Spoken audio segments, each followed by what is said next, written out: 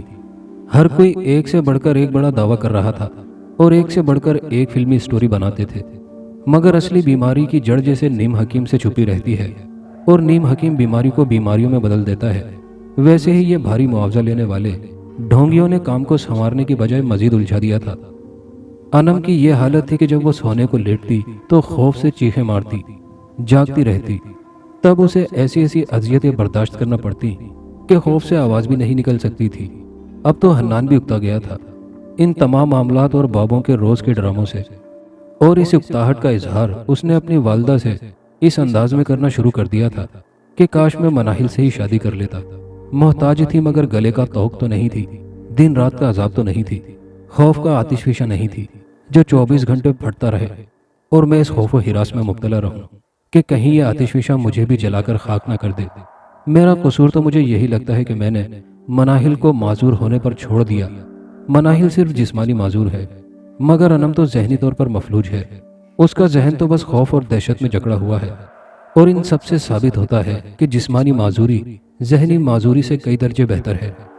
حنان انم سے شادی کے پچھتاوے کا اب کھلم کھلا انم کے سامنے، اس کے گھر والوں کے سامنے اظہار کر دیتا تھا، مگر انم ایسے خوف کے سائے میں زندگی بسر کر رہی تھی جہاں زندگی بچاؤ مہم چل رہی ہو۔ انم کو اپنی جان سے زیادہ کچھ عزیز نہیں لگ رہا تھا۔ قبرستان کے بیچوں بیچ پرانی قبر کے پاس ویل چیئر پر بیٹھی لڑکی زور زور سے منتر پڑھ رہی تھی۔ برگد کے پرانے درخت کے پتے وقفے وقفے سے ہوا کے جھونکوں میں شامل ہو کر خوفناک آواز پیدا کر رہے تھے، جس سے عام انسان کی حرکت قلب ہی بند ہو جائے، مگر اس سب میں وہ نازک سی لڑکی لمبے بال کھولے سر کو دھنتے دھنتے منتر پڑھتی جا رہی تھی۔ منتر پڑھنے میں تیزی آ رہی تھی اور ہوا بھی آواز کی تیزی کی طرح بڑھتی جا رہی تھی، اور کچھ دیر بعد آندھی اور پھر طوفان کی سی شکل اختیار کر چکی تھی۔ مگر آج بھی لڑکی صبح کی ہوتی روشنی میں خدا جانے کامیاب یا ناکام لوٹی، یہ کوئی نہیں جانتا تھا، مگر لوٹ گئی۔ اتنے خوف کے ماحول کے باوجود وہ نازک سی لڑکی اتنی شدت، اتنی تڑپ اور اتنے جنون سے منتر پڑھ رہی تھی کہ جیسے وہ ارد گرد سے غافل ہو اور اسے علم ہی نہ ہو کہ آس پاس کیا ہو رہا ہے۔ اس پر جنون طاری تھا۔ آج رات کا عمل پچھلی رات سے بھی زیادہ سخت تھا، مگر جنون کے آگے جیت تھی۔ عمل شروع ہوتے ہی لڑکی کے ارد گرد کالے کپڑوں والی خوفناک روحیں ہوا میں لہرانے لگی۔ کوئی روح اس کا منہ نوچ لیتی، کوئی بال، مگر لڑکی کل رات والا منظر دہرائے جا رہی تھی۔ درد کی شدت نے بھی جنون میں خلل نہ آنے دیا تھا۔ کبھی آگ برساتی آنکھوں کا جھرمٹ آ جاتا جو دور سے دیکھنے پر آسمان پر ستاروں کی مانند لگتی، مگر حقیقت میں قریب سے دیکھنے پر آگ برساتی۔ پیلی آنکھیں تھی جو سینکڑوں کی تعداد میں تھی۔ ان آنکھوں سے گرنے والے آگ کے شعلے لڑکی کے جسم کو بھسم کر رہے تھے، مگر جنون تھا کہ جس کی کوئی حد نہ تھی۔ شعلوں سے جلنے بھننے کے بعد زمین نے بھی اپنے ظلم دکھائے۔ لڑکی کے ویل چیئر کے نیچے والی زمین پھٹ گئی اور نیچے کالے کپڑوں والے خوفناک بونوں نے ویل چیئر لڑکی سمیت آسمان کی جانب اچھالنا شروع کر دی۔ لڑکی کبھی آسمان تو کبھی زمین کے اندر بونوں کے اچھالنے پر اوپر آسمان کی جانب ہوا میں تھی۔ بونوں سے انتہائی گندی بدبو اٹھ رہی تھی جس میں سانس لینا دشوار تھا، مگر لڑکی آنکھیں بند کیے منتر کی مالا الاپ رہی تھی۔ اتنی بے حسی، اتنا نڈرپن، اتنا سب کچھ دیکھ کر عقل یہی کہہ رہی تھی کہ یہ غیر مرئی مخلوقات بھی سوچ رہی ہوں گی کہ ان کا پالا کس سے پڑ گیا ہے۔ اس سب کے دوران ایک سرخ کپڑوں والی منہ ڈھانپے ہوئے دلہن نما چڑیل